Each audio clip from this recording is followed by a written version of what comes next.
Welcome back to Case Studies. I've been wanting to do this interview for a long time with my dear friend, Shima Baughman. Her and Ryan have become like super intimate and close friends of Chelsea, and I traveled the world together. Sure have. We've cycled, we've experienced spas. For better and worse. We went to Mexico and spent time in orphanage. We also have gone to Italy. We've gone to Italy. We've gone to Mexico, different parts of Mexico. Right. And so these are some things that I learned about Shima. You love great desserts. Oh, this is like something that you enjoy. That's right. From the beginning of time, I was actually, if you asked me about my past, I was going to tell you a story, but it really started from when I was 4 or 5. From like what? Was it just like kid in a candy store? No, is it like a scarcity issue? Is it all of those. So I think both of those. It's so funny that you say that. So when I was little, right, I grew up I basically was born at the eve of the revolution in Iran. Yeah. Right? The country was in war. Saddam Hussein had attacked. We had this new Islamic government that we didn't like. My parents didn't like. A lot of us were unhappy that we wanted democracy and they had this, theocracy. And what ended up happening is like there's this 9-year war. And so I'm the little kid in this war. And it's so funny because my sister remembers, the bombing. And it was so scary. We'd go in the basement and we'd have to cover our faces with towels because Saddam Hussein was bombing Iran. And what I remember though is that we could go to the candy store and get no candy. And we'd go every day and they just didn't have candy because, during the war, you just didn't get stuff in from other countries. And so my favorite thing as a little kid was a Kit Kat. I love Kit Kats. And we'd go for a week. I mean, every week we'd go and like no candy. And once every month or two, there'd be a Kit Kat you could buy. And I would go every day.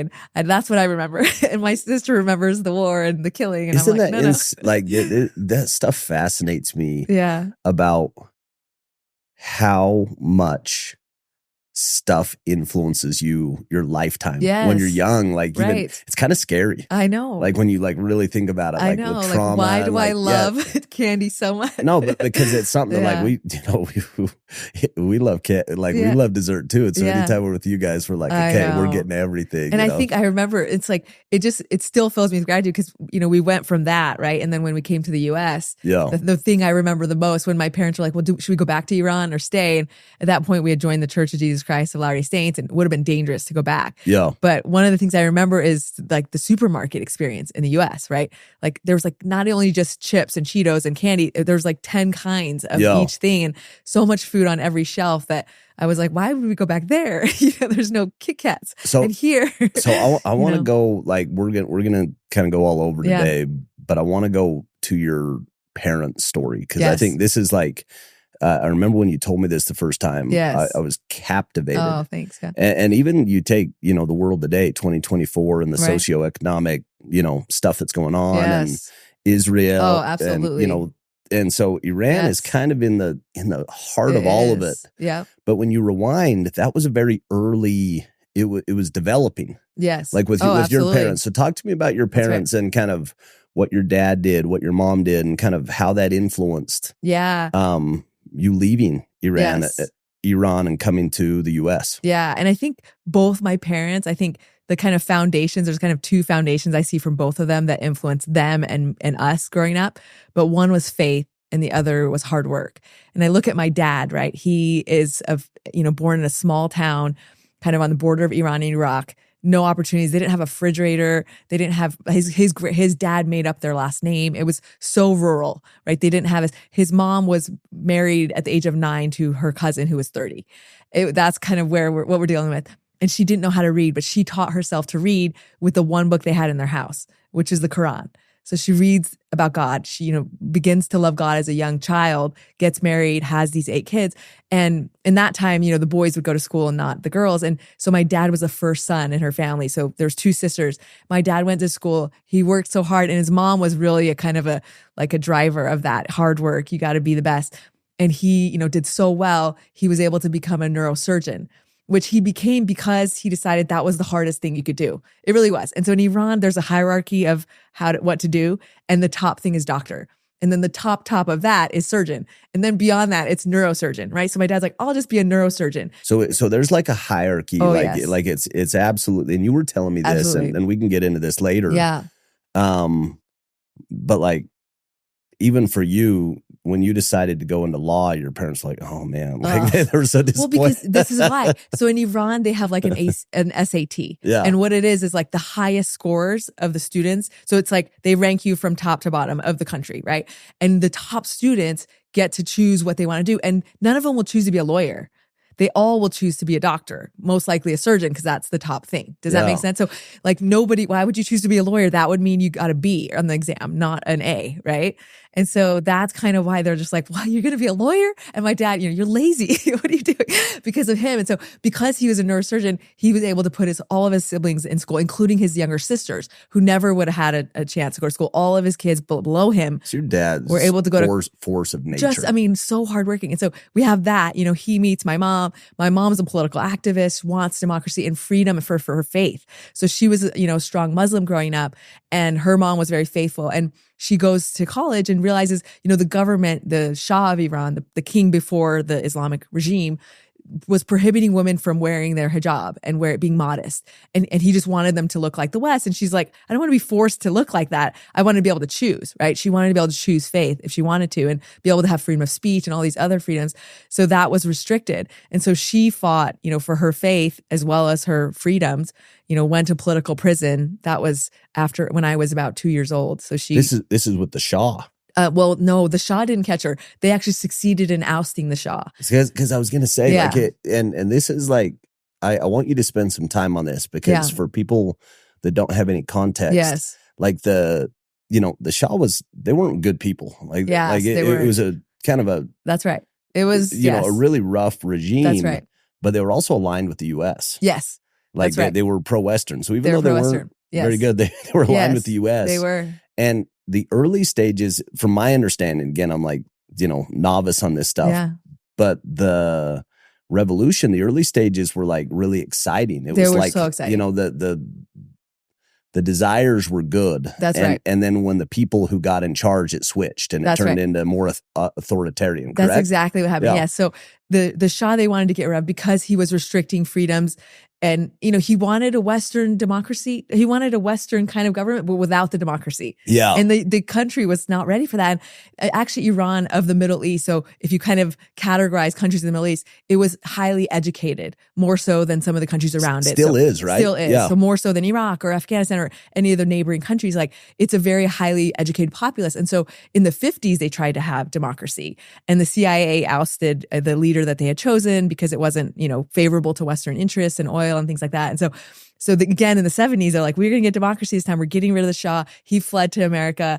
And they're like, we want a Western style democracy. But what happened is the person that kind of elevated himself in this group was this man named Ayatollah Khomeini. And he was, trained in Europe. He was like in France studying. And so people thought, oh, he's an academic. He's going to be like pro-West. He's going to be pro-West. Like, he's going to let us. And so he comes in, he's like, well, let's just have 6 months where I'll take over. Then we'll have an election and have it free and fair. And everyone's like, great, let him be in charge. And he was a cleric, so they trusted him. Anyway, he gets in power, decides, I don't want to give up this power, creates this whole, theocracy, this Islamic constitutional democracy, which is not constitutional in any way. The decisions are all made by 9 people who are all clerics that are chosen not by the people, but by him. So it becomes this kind of farce. And then my mom's like, I fought, for years for this democracy. Because she was in it. She was fighting for it. She was kind of like... She didn't even want to get married. Her mom forced her to get married to my dad. She's like, you're going to die. You need to get married. So she was like a revolutionary. She was like in that that world. Yeah. She stood out like a sore thumb. Exactly. She went to the hotbed. So, you think of like the hotbed of, revolution. It was the University of Tehran. And that's where she was at in the middle of Iran. So yeah, she fought hard. And then, they failed. They got this, Ayatollah Khomeini and his group, and they were so unhappy. And he then immediately after 6 months of taking power started looking around at all the other groups. So, the everyone that was forming different types of parties, basically political parties. And then he's like, well, we need to get rid of all the opposition so that I can kind of maintain my power. So he started kind of arresting quickly anyone that was working against him. And so that's my mom gets, charged with treason. So disheartening for her because there had to have been a moment where it's like, we did it. We did it. And they did it. And then all of a sudden you realize, no, we didn't do it. Not and do it. Yeah. It's all this stuff is so fascinating for me because Chelsea admires you so much. Like she looks up to you so much. But you guys have like a group of women that are like forces of nature. It's wild to me how like it is like a blessing to have found her. You have this little like group. Oh, absolutely. They're very, very strong women. Women, like strong, faithful women that are just working on kind of like doing such good work. Like move the world type women. Yeah. And I can feel it when I'm around Chelsea. Like she gets around that group and all of a sudden she's like, I need to change the world. And, she's like going. Well, and she came in with that. I mean, she was doing work in all across the world. So I think she did, but I think being around you guys has given her more of a framework. She just looks at like all of her friends and she's just so inspired by them. That's good. But I look at you. And you had that in your mom. Oh, like you had this model of like a strong That's woman. Right. Yeah. And I think of like the kind of two things of what I've spent most of my life with, right? Faith as well as kind of criminal justice. I mean, she spent 2.5 years serving time for something that should have been a right. She should have the right to speech. And all she really is doing, she had kids at the time, she had my sister and me, she was just raising money for the opposition, to have a different kind of government in place. And so it's like, you put her in prison for that, something that we enjoy in this country, automatically. Like, of course, you should have the right to raise money to oppose the political party that's in charge. How gangster is that? Like your mom's in prison. Yeah. You know what I mean? Like this is like it is going to the roots. And have I even told you what the prison was like that she was in? Oh my goodness. So the first prison she gets into, it's famous, called Evin. It's like you'll see books about this experience. So she goes in there. It's the first place she's been. And it's this political prison and they have women on one side and men on the other. And at this point, it's like, 1980, one or two, tons of people, massive numbers of people, because all the opposition, they're like, just get them all in there. And so she describes it. She gets in there and there's not even enough, you think of like jail cells and horrible prison conditions, which I've studied as my job, right? Yeah. Criminal justice. It's like the worst I've ever heard in my life. So they don't even have enough beds. They actually can't even lay flat on the ground to sleep. So the women are laying side by side, kind of scrunched in together. And there's not enough room for even all of them to lay down, that like 4 or 5 have to take a turn standing every night. So it's like they're rotating shifts of that. They get a shower like once every 2 weeks. They get to go to the bathroom once a day. I mean, it's like, there's women in there pregnant that have babies. And my mom describes, and it's like almost even hard to imagine, but she's like, the women there were so kind that they would give up a shirt or a sweater. They would undo their sweatshirt through bobby pins and knit clothing for the babies that are born in this prison. And I'm like, how horrible, right? And then every night she describes it was like, thousands of people in there, but it was silent because they would choose to kill somebody or 10 people or 20 people, whatever number of people at random, just to intimidate the prisoners. The leaders of the prison. So they would just like do like systemic killings. Yes. And for no real cause except for to intimidate. And so she said it was silent because every night they would count the number of shots, like who was getting shot and how many. And they would, hear the bodies drop because everyone wanted to hear like, how many are they killing tonight? Like what is happening? And so anyway, that was the first 6 months of her prison experience, like truly a hellish experience. I can't imagine anything worse. And of course she, then she gets transferred to a more kind of humane place where she has a bed. And she's actually, after a while, able to have us visit. So I remember as a kid, one of my early memories is going to visit my mom in this prison. And to, as a kid, you're kind of like, this is fun. I get to be with my mom. And there was all these women who were just like young, awesome women because they're just political activists. They're not, in there for any kind of harm. Like some of the best and brightest in there. Because you're kind of like, these are the some leaders. Of the leaders these are the, of Iran, these are right? the ones that are kind of. These brave women that were fighting. Yeah. And so like. Yeah. So anyway, we just loved it. My sister and I are like, don't make us leave. We were sad when we had to leave. But I definitely remember. Can you imagine being your mom? It's amazing. And you can't see your kids. Right. And then you 2.5 years. I mean, you think of, and babies. And they're not, right. They're not 19. They're not But then 20. also being your dad, like Chelsea left last weekend. Yeah. And I'm like, I'm going to die. You know what I mean? Like, it's like, it's horrible. No, it's like no more cheer competitions. It was so hard. Like, we're like arguing with you. Yeah. I'm like, oh my gosh. Don't leave me. I'm like fatigued. So I'm like, your dad, like, I know. one, being a neurosurgeon. Yes. And then two, like, I know. you got like manage the family. And then the stress, like, I know. just, like, I literally can't. And the crazy thing is, so while my mom's in prison, my dad's family and my mom's mom are watching us. And my dad has this, like, I always think it was like inspiration, because he ends up, like, of all the places he could have worked, he ends up choosing the government. He works for the government as a neurosurgeon during the war. And it's like the most genius move, right? Because he's there at the front lines of the war doing surgeries, helping save people's lives who are fighting against Iraq at the time for Iran. And so he's kind of building favors, right, with the king. I mean, you think of like the scriptural references, like working for the, the people in power. And eventually he gets this opportunity where there's this mullah, this head up leader who has this kind of panic attack, and he's pretty high up. And my dad's a neurosurgeon, so they send him over. He's able to treat him, with his experience. And then this guy is so happy and, feels so great after this and says, what can I do for you? And then my dad is, my wife's in prison, and actually my sister too. His brother had served for a little time too. I mean, everyone was kind of involved. And so after 6 months, he's able to get my mom out. So I'm so grateful. My dad is like earning all these favors, while my mom's in prison trying to, but it just all came together and we were able to get out. I can't fathom it. Like, I can't comprehend it. I know. It's just miracles. It really is. It's like but true this miracles. Feels like something that's like in the 1200, like this was like 30 years ago. I know. This is 40 years ago. That's you know what I mean? This isn't like a different lifetime ago. This is right. No, it is. It is. Like, you experienced this. Yes. You lived there. So like, it's you and your siblings. Yes. And how many siblings were like? So I have one sister, and then later, after my mom gets out of prison, we have another sister. Yeah, okay. So two sisters. Girls, yeah. Your dad, kind of helps this leader, this cleric. And what was your mom gets out. Right. So she like, clean bill of health? Is she on probation? Kind of what's the? She's on probation, and then so we get out, and then my dad, through another miracle, right, at work, no one's getting out of Iran at this point. We're like deep in the Iran-Iraq war, and it was like 1985. He learns that somebody that is in his department in neurosurgery had applied to go to Iran, to go to the U.S. and then also Japan. And the Japan visa had come through. So he and his family had like escaped to Japan to go do, study neurosurgery there. Then a little while later, this letter comes back from UCLA, which he had also applied to. And so the guy in his department says to my dad, well, you guys should take this opportunity. You could go study there. And so anyway, my dad, through a bunch of miracles, my mom's uncle helped and everything, we were able to come to UCLA. And the plan was to stay for 1 year because we only had a 1 year opportunity visa. Yeah.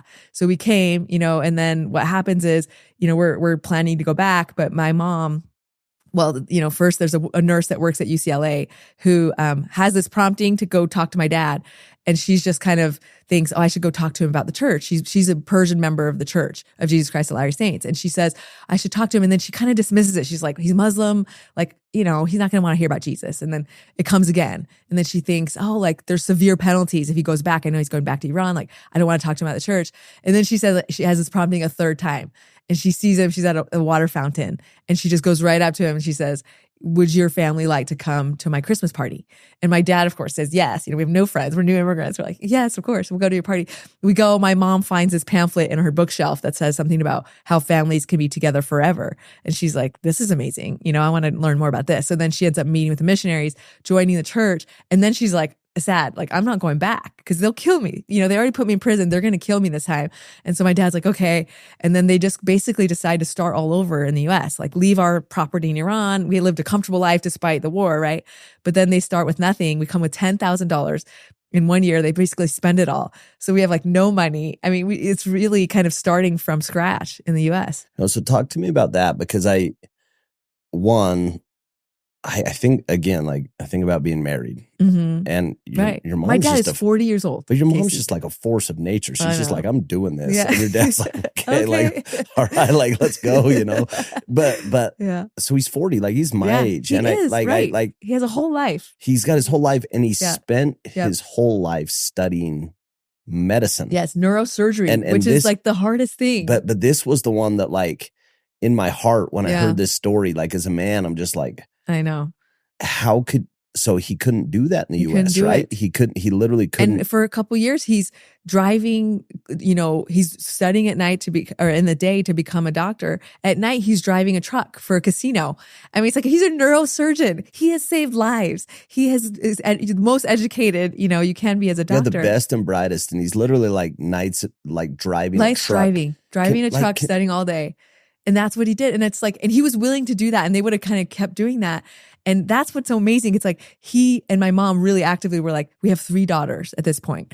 Like, can we bear bringing them back to this country where they don't have the same rights? They don't have the same freedoms. They don't have the same opportunities. And they just weren't willing to do it. And they just gave up, security and financial blessings for an opportunity for us. Just an opportunity. But I think about myself today, and I think about how hard I've worked for my family. Yes.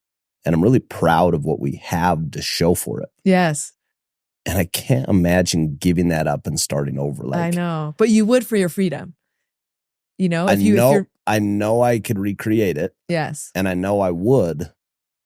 But I don't want to. You don't want to? That'd be really hard. I like my life right now, And so it's I know. Well, and he had his whole family. He had this property. I mean, we lived well. No, that's what I'm saying is like. And then to give it all up for this opportunity to live. I mean, we lived, one of those, like, we got mattresses off the side of the road because we didn't have money for furniture. Like that, like we'd spray perfume on them because they kind of smelled bad. It's like, that's how I grew up in the US, right? And I knew differently, but we were so grateful. Even as a kid, I wasn't like, but I miss my toys. I miss my bike. Like, I didn't have a bike.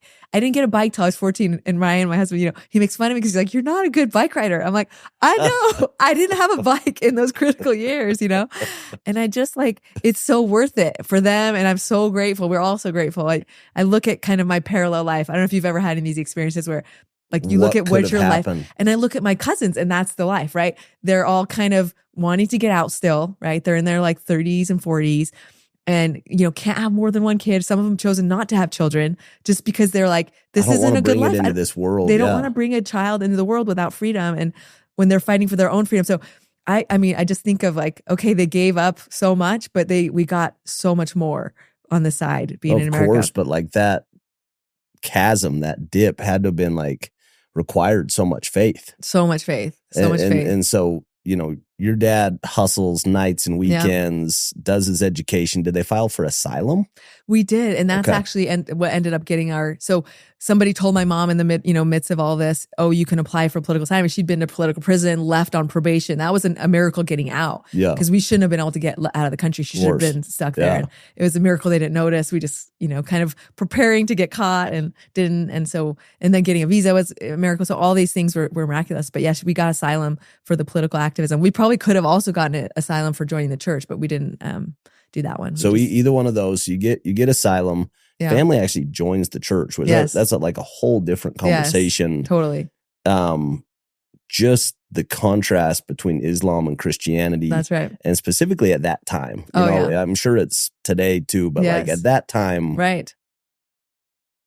It just that's a road that you can't go back. Yes. Like you start going down that road and it's a one-way door. That's right. It is. I think you think of my mom's experience and it's almost like she was prepared for this by her experience with the government, right? When she saw this government oppressing her and not giving her freedoms, she sees a religion that is focused on free agency, right? And it talks about a covenant land where people are brought by the hand of the Lord to this country, and she'd experienced it. She experienced that. She's like, she was brought, and she had this dream. I don't know if I ever told you about this, but in prison, she has this dream in prison where she is in the second prison, not the first one, right? Where she's actually dreaming. She's in a bed. She's more comfortable, and she dreams that she is flying in an airplane above these beautiful fall colors, and she knows she's in the U.S. But she's in her mind thinking, well, I have 8 more years of my prison sentence. Like, why am I dreaming about the U.S.? And then soon, after several years, she realizes, okay, we end up in the US, first in California, then Vegas, and then we end up in upstate New York. That's where I grew up. And that the fall colors there, if anyone's been to upstate New York, are kind of some of the most magnificent in the whole country. And so she knows that is this kind of dream she has, foretelling That's her. the type of stuff that just kind of explodes my brain. Right? I don't know how it works. I know. This, I know. like, It's like God gave her like this, but it's like a glimpse. frequency of like Yeah. time Yeah. that I really don't understand. It kind of freaks me out a little bit. It is. Because you're like, she absolutely Yes. experienced Right. the future That's right. in the past. Yes. And it like, so we and went. it gave her hope. I mean, think of like, you're an inmate, right? You think of like, and she only served 2.5 years. I think of like some other prominent inmates like Nelson Mandela and others, like what gives you hope? I mean, Nelson Mandela, he wrote things down. Him writing down all the things, giving us hope. For my mom having this dream and realizing there's more out there. And that's why when she comes to America, she sees all these freedoms for her daughters, this faith that she loves, this kind of new opportunity. And the faith, it's funny because you think about Islam and the LDS church, and there's actually a lot of similarities. They're very similar. Yes, as far as family structure and focus on families. So I went and did this. I've done this executive program at Harvard for a lot of years. Oh, yes. Uh-huh. And my biggest takeaway from that, from a faith standpoint, was how similar Islam and, it's so interesting. The LDS faith were. Like they actually have tremendous amount of similarities between values and, family and, how to treat people and like very, very so similar. And specifically my interactions with people from Saudi Arabia, from Iran, from, the UAE. Very similar, and so it's fascinating, because there is some different theology, but like at a core, they're very similar. They are very similar. And it's interesting because they're even doctrinally, there's some interesting similarities. So, when you look the beginning of the Quran, which I'm reading right now, just because I'm studying, world religions as I'm also studying the Book of Mormon. But one of the things that's interesting is when it talks about Adam and Eve, they talk about they kind of created them. They sent them down. And I think that's an interesting way. It's more kind of explicit about the they than Genesis. And you think of how, our theology kind of thinks about Adam and Eve and that experience. It's like, it's neat that they think. And then also at the end, so the second coming, did you know that the Muslims also believe in the second coming? I had no idea. They believe Jesus will come when the world will end. And clearly they don't believe that he's the son of God or the Messiah like we do. But I'm like, this is so fascinating, right? Like the Jews think that Jesus or the Messiah will come, right? Christians believe he's coming. The Muslims believe he's coming. When he comes, everyone's going to have a party. They all know that this is that, So. No, it's so great. It's so great. So fast forwarding, we went to Tony Robbins. This was a couple years ago. And had such a fun experience with you and Ryan and the Jensens.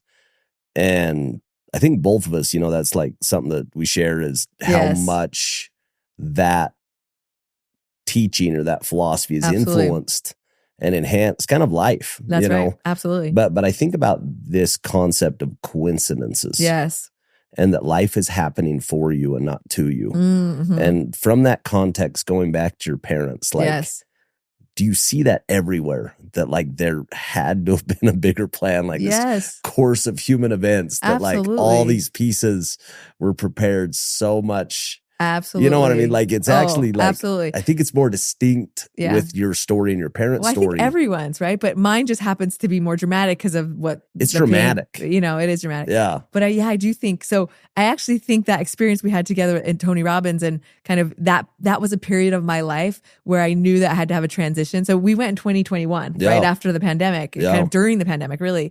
And as I was kind of, seeing my role in the US, kind of fast forward all the early stuff, I ended up going to law school. I wanted to do criminal justice. I wanted to help people like my mom who had been imprisoned. And, that piece of it was highlighted. And when I went to Tony Robbins and kind of starting in 2020, I started praying about kind of like, is this the kind of measure of what I'm supposed to be doing? Is there more? And I think Tony Robbins, what I love about him is he's always getting you to think about your life and not just kind of move forward and do the motions. He's just like, what is your why? What do you want to achieve? And this, you're going to be able to do it. He tells you that. And I remember thinking at that time, what is my next phase? Yeah. Like, what's the next step? What's the next step? Like, what am I supposed to do? in those years, I was praying and thinking, and the Tony Robbins experience was part of it. But that's where I kind of created this pivot in my career, where first half of it's been criminal justice policy, and now it's kind of, how do I use faith to solve these huge problems we have in our society, right? The drug abuse and incarceration and mental health issues, right? All of these issues can be solved by this kind of finding your why, which is faith. And in God. I mean, think of Alcoholics Anonymous. I don't know if you know anyone that's gone through that. It's the most effective program. I was with one of my dear friends yesterday. Yeah. Xander Clark. And he had kind of pretty severe substance abuse early, and literally had a sponsor at Alcoholics Anonymous, and it saved his life. Saved his life. And he, it is. And why it's so effective. And the science doesn't know this, but I've seen this because I've seen this in so many instances with criminal justice. It's because it's based on faith. It's because you recognize your role. You think of King Benjamin recognizing that you're, kind of the dust of the earth, and there's this God, and there's a greater being than you are, and recognizing your place in the universe and your reliance on God, rather than kind of, I'm everything. It's like, no, God is everything, and he can bless me, and I can use his assistance, and being grateful to him. I think that's what the piece of it. And so I look at effective programs like Alcoholics Anonymous, the Other Side Academy, a highly successful program in Utah, which changes people's life. It's gospel based, right? It's based on faith and accountability and good works and all these things. And so I noticed these things, and this is the Tony Robbins experience and kind of that time period where I started realizing, okay, I can do policy, which I've written books about bail and other things, and it's like, those are temporary, right? Policies changed at the whim of a legislature. But when you change someone's heart and they change inside and they decide they want to be a different person, you can't stop them. Yeah. And don't you think that's exactly what Tony Robbins says? I mean, when he decides in himself he's going to be a billionaire, which that's what he did, and he, that's how you do it. No, but it's funny that you talk. I mean, you said like 5 things that want to go dive deeper into. You were talking about this balance, or this dance between I am nothing and I'm completely dependent. Yes. And I've got to be completely accountable, and I've got to own all my results. And how do you how do you bridge that gap between the faith of knowing there's so much more at play, but also complete ownership of my life is going to be what I create. Doesn't that seem like the dance of life, though? It's like pride and humility, right? Sure. You get too prideful. You think you're creating all this stuff yourself. You look at my life, I can look at it and say, there's zero way I could have created this. It was miracle after miracle after miracle, God's hand, all these things. Or I could say, well, I earned this. I did so good in school and my dad was so smart. I just think though that's kind of the balance where you have to, kind of check your pride. And then, but also have this ability of I'm a divine being. I have this worth. I have these talents that I can kind of expand to do whatever. And that is something I feel like my parents taught me well. It wasn't kind of well, are you smart enough for this? They were kind of, we all came, there's 3 little girls. You're all going to be doctors is what my dad says. We were all told. It wasn't well, in case you're good at science or if you that. There was an expectation. It was an expectation you're going to be a doctor and preferably a surgeon. That was, but that's also kind of a good thing. I kind of, I've talked to Chelsea about this, but I do this with my kids where it's we have high expectations and then kind of let the kids do their work. I don't really get involved too much in the details, but I'm kind of well, we expect this, figure it out.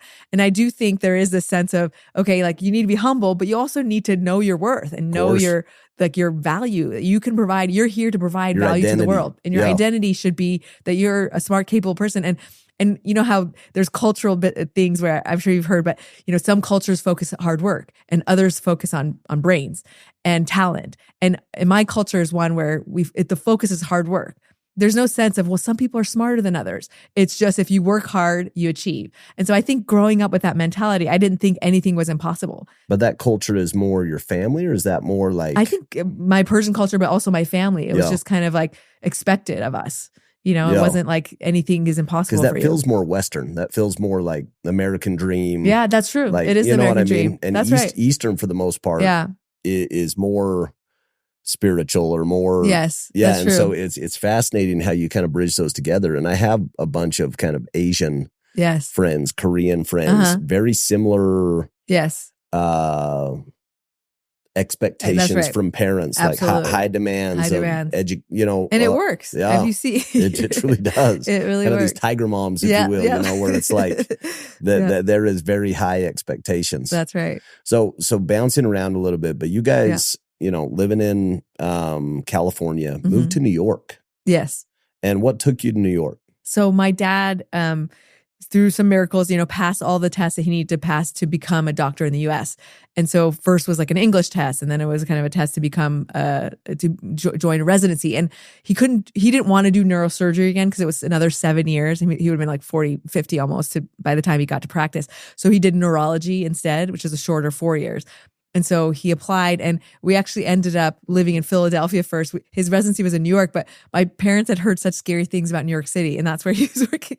So they're like, "We'll just live in Philadelphia." This is not Philly, the city, but it was Yardsley, Pennsylvania. This kind of but this town was a really nice town. But then my dad was commuting, and then they start realizing, wait, there's other towns closer to New York. You know, we're kind of like figuring it out. They didn't know what they're doing, but we ended up in New York, and that's where he ends up finishing his neurology residency. And I remember I was 14 when we had our first house. Like before that, it was kind of apartments that we'd rent. And I just remember thinking, wow, we made it. The American dream was alive. And really that was the first part. And my dad practiced for 20 years in New York successfully, and it was amazing. And then their real American dream was when they retired in 2007 and moved to San Clemente by the beach. Because when we moved to America, we were in California, and it was just like beautiful. Like, what is this place? It's paradise. It's so beautiful by the beach. And then they were able to end up back there. And I just look at that and I'm like, they worked so hard. My mom was working at a dry cleaner. She'd never worked outside the home in Iran. She was, revolutionary and then home with us. She worked like 16-hour days. I mean, she'd go early in the morning. She was basically their only employee because she worked so hard. And she was getting paid, like $15 an hour, which at the time was a lot because she basically took the job of 3 different people and worked all day. And I look at how hard they worked just for us to have this opportunity. Stories of immigrants. You go all the way back to like Hamilton to, yes. I've got a good buddy of mine that is Pakistani. Yeah.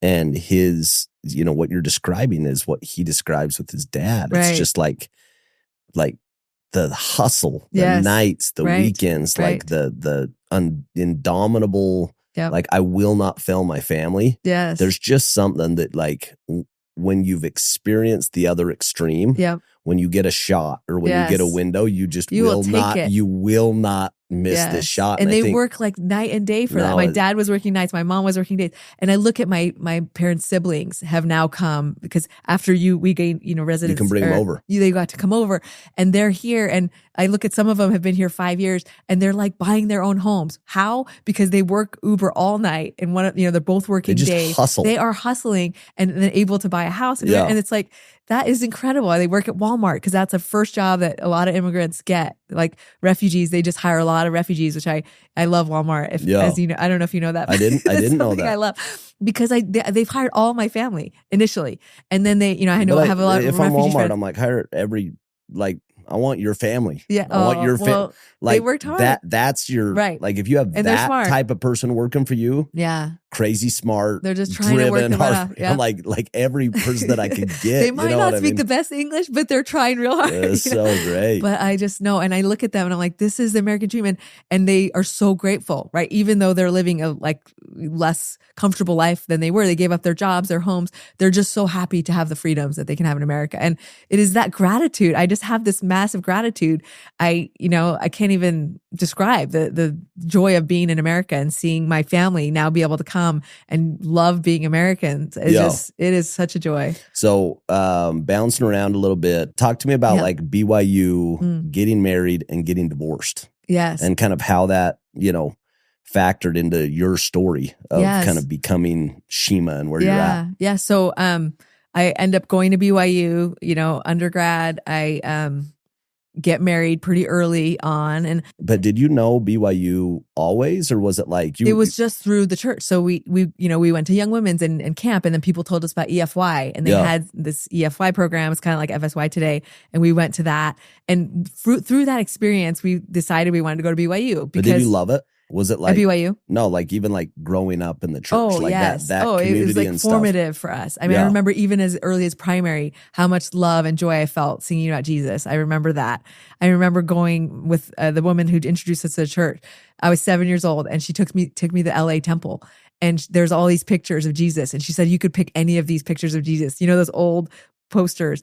And I don't know if you know the one, it's the one of Jesus with the angels around him. It's like all white. Everyone's kind of seen that. I picked that one because I'm like, this is amazing. Angels. And so anyway, I just still remember, I mean, that was my introduction to the church. And I just, from very beginning, ate it up. My sister did too. We loved it. We loved the people we met, the kindness we experienced. I mean, we didn't have furniture until we met people in our ward, and they came over as visiting teachers, and they're like, wait, you're sleeping on mattresses on the floor?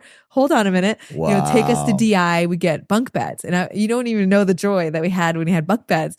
And I think they got us sheets and, you know, just things that we just didn't have. Like we didn't. So anyway, the church was so instrumental to our lives. And I just loved it. My mom loved it. It helped us integrate. So that was formative. So you had it all, you had it all the way up. And so BYU, it was kind of a natural transition. I wanted to, and growing up in New York, I was one of the few members of the church in my neighborhood. And after a while of living, you know, amongst people that are drinking all the time, I got tired of it. I thought it would be nice to go to a college where I don't have to worry about drinking, and you know, I can date and I don't have to explain as much my standards of you know, it's more shared. And so then I went to BYU. I ended up I was pre-med, as I should have been, right? Good Persian. Met my husband through that, got married early, went to law school partly at BYU because my ex was going to school there too. And that marriage just, you know, didn't work out. It was not a good kind of long term. You're married for how long?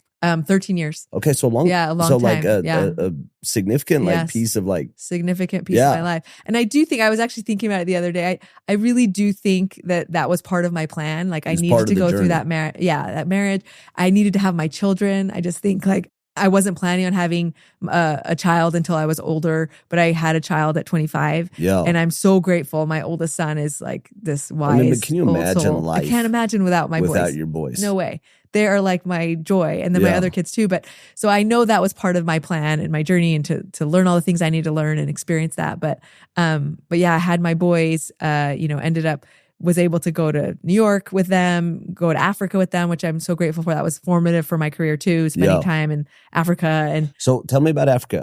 I missed that side of the story. Oh yeah.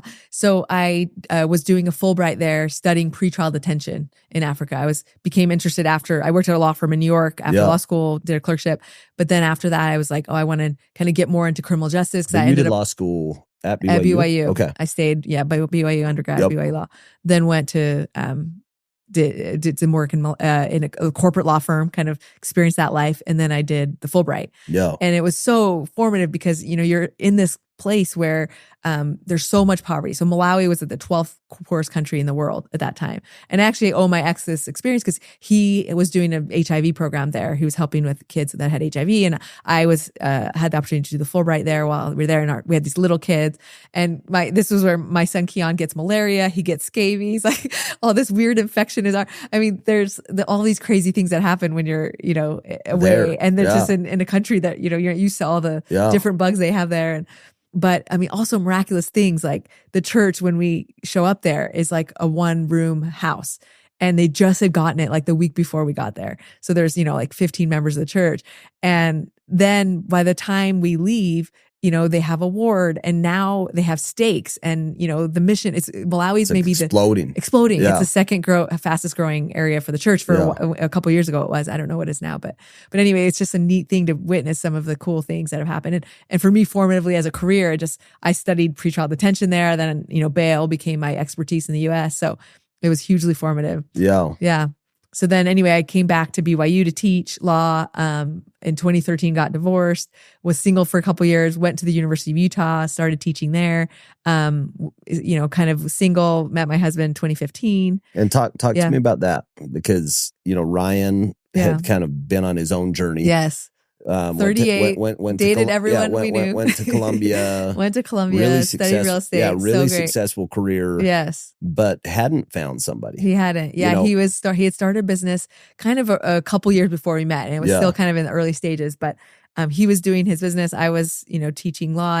And when I met him, I just kind of thought, oh, like I just never imagined I'd meet someone like this. And frankly, when I got divorced, I just thought, well, I'll just be single the rest of my life. I assumed that was the case. I didn't even imagine finding somebody like Ryan to marry. I just wouldn't, it wasn't even on my radar. So I thought, well, I have 2 kids and I'm lucky I have my boys because, I have somebody, and I was so grateful. But I met Ryan, and it was kind of from the beginning was very it love clear. at first sight? I mean, pretty much, were you yeah. just like, but I was kind of smart about it because he was known to be a guy that dated a lot of girls, like what was called a Provo All-Star, right? He lived in Provo. He was older, but dated all the girls, and everyone knew him. And him and his friend Blake, they both kind of just were on this documentary about Mormons who dated. It's just like he was a kind of a known entity. And so when I met him, I thought, oh, he's adorable and so handsome. And also just, I knew he was successful. He'd gone to Columbia and was so smart. But I just thought, well, I'll be friends with him because maybe he'll introduce me to friends who are actually interested in dating. Yeah. I didn't think he would actually want to get married because he was at that point 38. And I was like, well, if you've gotten, surely you've dated. If you've gotten this far, you would have had a lot of chances. And I was 35 with 2 kids, and I wasn't like desperate to get married, but I was like, well, I want to date guys who actually want to get married. I don't want to just kind of have, I don't know, just random dates. So anyway, I kind of initially didn't treat him very seriously, even when he was like, no, like we should. He was pursuing it. He was, and I was into it, but everyone was like, play it cool, like he's gonna just dump you in a week or. But anyway, it was really quick and like it proved to be true. Both of our feelings were very strong, and we both had a really kind of spiritual experience meeting. It was very like confirming to me that. Kind of my faith journey. I had this like kind of a faith journey after my divorce and kind of in that marriage, just trying to figure out like where my role was with the church. Because in 2005, back up, right? My mom ends up leaving the church and going back to Islam because she feels like my dad finally believes in God. And then they decide to become Muslim together. And she's like, by the way, everyone, I'm leaving the church. And this is after raising us all in the church, basically studying seminary with my little brother every day. And all of us are like, okay, well, so now what do we choose? And everyone kind of had their own little journeys on their own. Your dad never joined, right? He joined, but never with his heart. Like I think he joined, he was never fully in but it. then just kind of doubted. He was always kind of more of a man of like his mind rather than somebody that would, his faith was a struggle for him. But then he did believe in God and kind of changed that way. And so my mom was just grateful, like, look, he's going to believe in God. We're just going to do this together. Yeah. And I think it was difficult for their marriage, for her, being a different faith than him. And so we all respected that. But then all of us were left like, and I always had a really strong testimony of Jesus Christ and God. I knew God was real. I knew I'd had experiences with Jesus Christ. But what I did struggle with for a little while was kind of like, but is this Church of Jesus Christ of Latter-day Saints my path? Do I need it to be a good Christian? Is there something else? Yeah. Is there something else, or can I just be a good Christian on my own? Yeah. And I did go to church and I had callings. And I talked to my bishops through this whole process, and I'm grateful I did because, when I was kind of going through it, they helped me along in this process. But I think a lot of people actually go through that today. Right now, like you think of young people. And a lot of people are like, do I need religion? Do I need to go to a church? And for me, that answer was like a resounding yes, right? I'm way better off being able to go to the temple, being able to go to church and having kind of assignments for ministering, having reminders of those things. Like, I think as a human, if you don't have those habits and those practices and those skills you gain from church, it's easy to go off the Christian path. Yeah. It's a difficult path to go alone. I think it's meant to be that structure. I think the older I get, the less judgmental I am of anybody choosing their own path. Oh, absolutely. Just because you just realize like life's really hard. It is hard. And we're all on this journey. Yes, right. And like, you gotta kind of follow your heart. Yes. And the more expansive my network gets, and you just realize the world's a big place. I and know. There's, a lot of tracks. But when I think about, for me personally, we get tremendous value out of the structure. Absolutely. And the leadership. the rituals and the demand to serve. That's right. Like, I like that my kids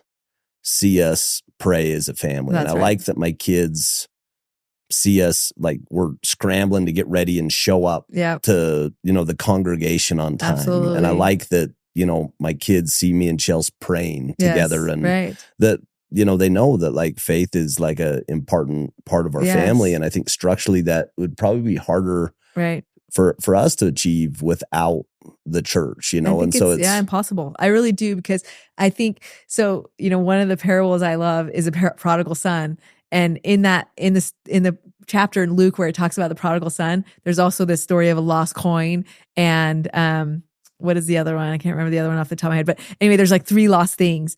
It's the lost sheep, the lost coin. I can't think of the other one. But anyway, the interesting thing about that is like when people are lost, like the prodigal son you think of, right? What happens at the end of each of those stories is like the woman loses her coin. What happens is like when she finds her coin, like basically everyone comes and rejoices. All her friends come. Yo. And the prodigal son, right? When he's found, what does the guy do? He makes music. He invites all his friends and they rejoice with him. And I really do think that's God's plan. It's not just to bring us to him. It's to bring us together as people to celebrate. Because think of all the joy that you get when you have people show up for your kid's baptism or, you know, some important thing that you have, like people come watch you speak, come to a kid's mission farewell, like that kind of like community is part of the plan. It's not just kind of, oh, it's helpful. No, it's like part of the plan. Think the community, we need to be there to help each other. The community is essential. Like I just think like, and communities in general, you know, but that's not like exclusive to the church. No, you know, that's just like a life human we all need need. it. And that's what you think of my job right now at Wheatley Institute. It's based on President Oaks' talk a few years ago where he said religion is vital. It's not like you need to come to be, you know, baptized in our faith. Like we would love that. But just go to any church, right? Any church is better than no church at all. And I think we do see that as members of the Church of Jesus Christ. It's like, go to church, go to any church, because that's going to be better. You building that community. And we're seeing that with COVID, right? All the mental health when we didn't have community. I mean, everyone's starting to realize like those people that go to church are better off mental health wise. There's less suicide. There's less, you know, all these problems in marriage go down. You know, all of these issues go away when you're in a community worshiping. So you go to University of Utah.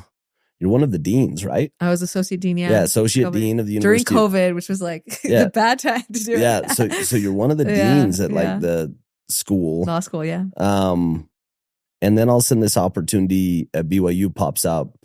Yeah. But I think anybody from the outside looking at like the track you were on was like, what are you doing? Yeah. You could go be the dean at any school. Like you're on a track that like, you know, you're a strong woman, you're leading, you know. It's amazing what the Spirit does when you know you're supposed to do something. Like, you know, Elder Gilbert is the member of the church that I met with. So what I was planning on doing was starting a center for religion at the University of Utah. And everyone was it was like all things were in line for that. It was happening. I mean, you know, the president, who's amazing, I love him, Taylor Randall, was on board. I mean, lots of people were on board and he was kind of like, let's just do the work and get it going. And when I kind of got feedback from the church, I just realized like they were doing something so similar there at BYU. They were starting it. It hadn't started yet, hadn't been announced. But Elder Gilbert was kind of like, look, this is what's coming. And we're doing this and we're building kind of religion and constitution and family as these 3 focuses of BYU. Yeah. And he's like, we want you to be a part of it if you're willing. And he was obviously supportive of me staying at the University of Utah, but I just felt in my heart like I need to do this. And I think he could realize like it was a little bit of a step down as far as like I'm kind of like number 2 at the law school running the school. You're kind of running that and town. I'm going, but then he tells me his story and not kind of, he didn't connect it, but in my mind it was clearly connected, where he is basically a tenure track professor at the business school at Harvard. I don't know if you know his story because you're tied in. He's at Harvard, has all these offers at different top schools. I feel like maybe Stanford, Minnesota. There's all these other schools pursuing him. He also can stay at Harvard. And then the former president of BYU Idaho, Kim Clark, calls him up. And he's like, would you and your wife, Christine, come out to Idaho? And he, you know, never been to Idaho. He's not from there. And he's like, all right. And they go. And I mean, he offers them this kind of like assistant dean role at BYU Idaho, right? From Harvard. And he feels like this is his calling. He goes. And obviously, like, you know, it's kind of like everybody from the outside is like, what are you doing? You're leaving Harvard. And even when Kim like Clark, right? You're on track to become the dean of Harvard and you decide to become an assistant of students or something, whatever it was he first took at BYU Idaho, but he knew it was the right thing. And I think when you know it's the right thing and you're serving the purposes that you're kind of called to do, it's like this path was brought to me. It wasn't like something I chose. I knew it was the right thing. I was like, you make me assistant to the whatever, and I'll take it. You felt something calling. I did. And I you felt still something do, calling. right? I do. Yeah. And even when I miraculously had a baby in this whole process. I was, accepted this job at BYU. Didn't think I was going to have another baby. I'm 43, but we miraculously have our 5th baby, Teza, who's a miracle. And I'm kind of like, okay, now what? Like I was starting a new job and who has a baby and starts a new, and I'm nervous and I'm so nervous to commute down there. And I have this like leave that they gave me, which was so generous. And I started having to come down this January. It was the first time. And I just was like, oh, like, what am I going to do? And honestly, like from the first day, Casey, like just showing up at BYU and being able to start the classroom with a prayer after like 10 years of not being able to, and then being able to talk, like give a little mini devotional to my students at the beginning of each class where we can talk about justice and mercy and forgiveness when I'm talking about criminal justice. Like it has been life-changing. Like every single day I've driven down here, I'm like, this is so worth it. And guess what? On my way home, I get a piece of Maggleby's chocolate cake. You love it. That fires you up. It like checks that dessert box. I get to bear my testimony and then eat chocolate cake. It's like, I love it down here. That's so funny. It's so funny. So talk to me about criminal justice and like why that captured you. Obviously, your mom. Yes. And the experience that you had with your mom, it's got to be like so instrumental. Yeah, I think when she fought for her country, beyond herself and saw beyond her own little problems and saw I need to do something more for my country. Yeah. It kind of incentivized all of us. And I think especially my older sister and I, where we grew up and watched this. I mean, she does like Blacks and banking and trying to help poor people. And that's her whole life's mission, right? That's what she's been doing. Your sister. My sister. Yeah. So you guys are both on like this crusade. I mean, yeah, because of what we've been through. Like, it's so cool. And we also do feel, at least personally, I can't speak for her, but I think she also feels that she was brought kind of by the hand of the Lord. And it's like, okay, with that blessing, with that miracle, I'm a steward. You got to do something with it. I've been given like these tools, and I got to. And that's how I felt. And so for me, criminal justice was the first tool, and now it's kind of let's show how faith can help all these people in criminal justice. I mean, similar kind of, but I think we can even do broader, right? More social problems fixed by faith, and I'm not even just our faith. So right now, I'm doing the study. Did I tell you about this in the Utah prisons?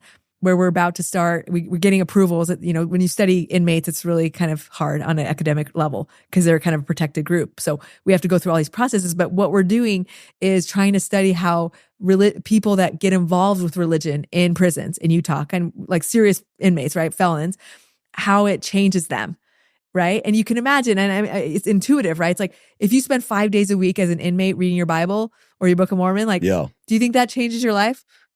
I mean, the natural consequence, and you know, is that like those are the people that come out and actually like are productive in society. They change, right, you know, like. So I'm talking to the two major groups working in Utah prisons. You know, obviously got permission from the LDS Church, which is great. The Jehovah's Witnesses are the number 2 group. And I've spoken to them, and what they do in prisons is read the Bible to inmates. And I'm like, they study it together. That's like the bulk of what they do. And I'm like, that's gotta be changing lives, right? I mean, I know I believe in the Bible and I love it. And so anyway, I see this and I'm so excited to study it because people don't really study that sort of thing. Like how much time you spend in the Bible, and does that make you happier? Yeah. Does that make you less likely to take drugs? Like I know it does. And I've spoken to some of the leaders, like we have some 70s in charge of the transition branch where people, members of our faith that leave prisons, they go to this branch that helps them kind of reintegrate into society. And the way they talk, I mean, the miracles they witness from people that have found faith and just, you know, change where years and years of arrest and incarceration did nothing, but they just changed their heart and everything changes. Talk to me about leadership. Like what's your definition of leadership and what is a leader? And then the follow-up question is, who are leaders that you admire? Oh, I love that. I think a leader gentle, you know, submissive, kind, you know, not necessarily loud, somebody who's quietly listening. I think those are the kind of leaders I think of as that really I admire. I remember actually talking to Justice Kennedy. I don't know if you remember, he was a former Supreme Court justice once. And he asked me, you know, who are your kind of top statesmen or leaders in the world? And the ones I named were Nelson Mandela and Gandhi. And I can't remember the third one. I named someone else, but those are the kind of leaders I admire so much because of their focus. Or, you know, I might have said Martin Luther King or something, but people that, you know, focus their lives on teaching love and forgiveness and overcoming. Václav Havel might have been another one I said. He's a former Czech president who was so focused on just forgiving and moving on and moving forward rather than kind of punishing their past. And unfortunately, my country, Iran, is run by a government that is hateful.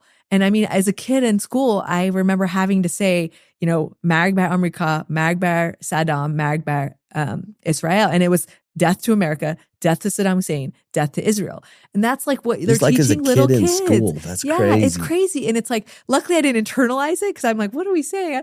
And luckily I left early enough, but it's like, that's what they teach. And the people don't feel that way. Like the vast majority of Iranians love America. And every time I've gone, it's like, you come with someone blonde, my ex was blonde, and it's like, people were like, we love you. Tell George Bush to come to America. to Iran. Yeah. They love America. Yeah. But yet they're taught this kind of hate. And I just think of like, what's good leadership? It's love. It's forgiveness. It's helping your people overcome hardness. And but what do you think the contrast is that? Because and I guess those leaders you described are the contrast. Yes. Of what's that balance between leading with love that would be seen as soft. Yes. Potentially. Yes. Right. And strength. Being able to have resolve and the nonviolence and a lot of those things. Like, I think how do you be kind and submissive, but also strong? Right. No, I think and lead. Actually sure. Influence decisions versus kind of getting rolled over by a stronger personality. Yes. Yes. No, I do think somebody with kind of good values. Yeah, like I'm thinking of our ideal leader, right? Someone has good values, but also has a strength that will stand up for their people, right? That will protect them against enemies and people that will come. I mean, I don't think a good leader, because they're gentle and submissive, means that they don't have strength. Like in a country like America, like I don't think that we shouldn't have strength and portray strength. I don't think we should try to use violence if we don't have to. Yeah. And most of the time, I think when you do portray a strong kind of front, I don't think you have to use violence. And so that would be the ideal scenario, is kind of protect. But sometimes violence is necessary, right? To protect your values and your freedoms, especially. And you see that in scripture all the time. But I think, having this kind of strong, kind of ability to protect your values and your people, but at the same time, having faith and being able to forgive and having this. And that's kind of what I'm, as I'm re-envisioning our criminal justice system, that's the kind of system I imagine, right? Accountability. So let's not let all the drug criminals, for instance, get off. Right now, we're going to the system where it's like, it's insane. It's insane. And people are freely doing drugs. And how are we helping them? We're killing them by doing this. And, the Other Side Academy, our friends there, will tell you the same thing. But I'm seeing it too. And it's like, that's not what we want, right? Yes, drug criminals are not the most dangerous. They're not. But at the same time, like not arresting them, not having them have accountability just allows the problem for themselves and others to get worse. So we do need strength. We need accountability. But then we also need forgiveness. So like if someone's serving, I've had clients serve for, 10, 20 years for smaller sentences. And I'm kind of like, okay, that's not also helpful, right? Yeah, we're missing it. There's this kind of balance with like leadership as well as kind of solving problems of you need this strength. You need this accountability. I mean, ideally we arrest more people that are, committing crimes than less, especially violent crimes and felonies. I mean, that's one of the things I've noticed is like in the US, we don't solve that many crimes. Yeah. So 60% of murderers will get caught. The rest don't. That's 40% crazy. of people that's insane. That's insane, right? And then rape is even worse. And forget larceny. I mean, if someone burglarizes your house, it's like 3% chance they'll go to prison. I mean, that's what it is. So that's not good, right? I mean, look at Japan as like kind of the model. They are crime free because their murder account, what do you call it? A clearance rate is up to like 90%. So 90% of the people in Japan that commit murders are caught. And we could do better, right? We could do a lot better in all of these ways. You see these pendulums just swing. Yes. And a lot of it's political. I think about it is. How the world just kind of went nuts during COVID. It did. It went nuts. It was kind of like there's no law. No. Like that. And murder went up. It is going back down. Accountability. But then you like see the consequence of that. Yeah. And then it like bad. Shifts the other direction where it probably goes a little too far, and I think maybe that's like the we do need police. Yeah. Right. We need law. So you talked about some of those leaders that you admire. Yes. I'm curious who you would say. Who's a leader you admire? I've got so many. Yeah. That there's thought leaders, and this is like you're talking about like people like literally like giving their life to Martin Luther Kings, and maybe my stuff's a little more base, but like people who fire me up and who've influenced my life the most are more thought leaders on human behavior and business. Yeah. The Tony Robbins, the Stephen Coveys, the Clayton Christensen's, the Jim Rohn, so good. the John Maxwell's, talk more Tom Peters, more of like a business context. Yes. That fire me up. Yep. I think having models and having ways to think about life. Yeah. Well, I think of Jim Rohn and his comment about the 5 people you surround yourself with are the ones you become. And I look at you and like, who do you surround yourself with? But I see that with like you and my wife and like the women that you guys are with is like, I hope I will get examples to her. Perpetuating greatness. Like you guys are pushing each other to be your best. Yeah. And we come home, me and Chelsea are talking about that all the time. And she's just like, how do I have such amazing friends? I look at every one of my friends and they inspire me so much. And I'm like, it's because you're amazing. She is. You attract what you are. She does. She's always thinking about like how to do the next big thing. No. I mean, like she's even we're on a vacation, right? We're like, I'm just finished teaching. I'm like, let's hang out. And she's like, I have this idea. And I'm like, okay, let's go. Right. And we're having a nice dinner. And Casey's like, how do we reevaluate our year? And how do we do better? I mean, that's who you two are. Yeah. And that's why we want to be your friends. So no, man, we invite us to all the orphanages. I've got like this really great, this is kind of first impression with the Baughmans, but I remember we go on a trip with the Nixons and you guys to Mexico. Yeah. And it was like a 4 or 5 day trip. Yeah. And we had young babies and you had young babies. Yes. And me and Ryan probably indulged ourselves a little too much. I think we, per usual. I think we golfed every day. I think we were 4 or 5 days. I remember, I think it was the 4th or 5th day. You just kind of said, "Oh, hey, how's your date going this weekend?" And how's your guys' trip? Yeah, we're like, okay, we probably overstepped. Oh no, I love that you're friends. It's been this super special relationship with you guys where, we admire the way you live your lives. We admire the way you raise your kids. You raise great kids. Yeah. And specifically like through, you're a joint parent. Yeah. And how you joint parent and but you can tell that your boys just love you guys and they love Ryan. Well, yeah, they do. And, and so we see that. We really admire you guys. He's a good man. He just is like so humble and just, I learned so much from him all the time. It's this whole theme of this podcast, which is course of human events and how this had to happen for this to happen and this to happen. And it feels like you and Ryan, it was always part of the plan. I really do think that. And we even talked about like, what if we had met before I got my first marriage or anything like that? But it wasn't even, I don't think I would even have, like, it wouldn't have worked that way. It had to be the way it was. Yeah. And for both of us, I think he needed to go through dating, every cute girl that we've all met ever. Yeah. And it's so good for him to learn all that he did and also be able to start a business without a family, right? You think of like, 2008, he's like in his 30s, leaves a comfortable job in New York, goes and lives kind of in his parents' basement, starts a new company with nothing. I mean, if he had kids, it would have been harder to do so. Of course. Right. And so I just think like being able to build his business the way he did. To be able to take those risks. Risks at that point, it was good that he had that freedom. Like there's so many things that I'm like, that had to be the path.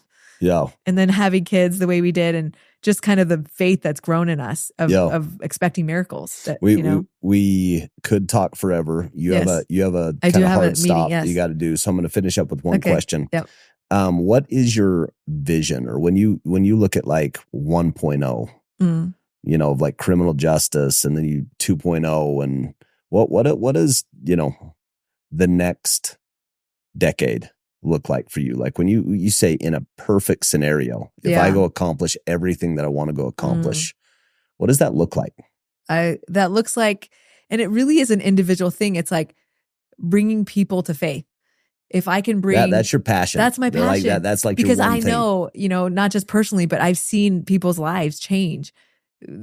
People give up drugs and hard crime because they find Jesus Christ or whatever faith that they find. I just think the more people I can bring to faith. Oh my gosh, like that. That's what I want to do. How fun is that going to be? I know, right? I'm putting myself on a mission, Casey. You truly are. I'm like, give me a name tag. No, but I really do. You feel it because I know that is what's going to change lives. That's what's going to change criminal justice. That's what's going to impact incarceration rates, right? If we really want to impact all these inevitable, indomitable problems we've had in our criminal justice system, drugs, crime, violence, it's going to be faith. It's going to be changing hearts. And so to the extent I can do that and be part of it and study it, that's what I want to do. No, it fires me up. And what's going to be fun is to come back a couple years from now. Yes. And like return and report. I know. And see what Let's this hope looks I can like. And do it. Yeah. And like how these like studies went and what you found and like, right. you know, changes that you can go implement. Yep. So anyway, well, I've loved having you come here. Love that you're in Utah County. It'd be nice if maybe you guys moved down to Utah County. It's a little less drive, you know. We would love it. A little closer. And so that's right. Anyway, thanks for coming and look forward to kind of sharing with you in the next stages of the journey. Thank you. It's been so fun. Thanks, Casey.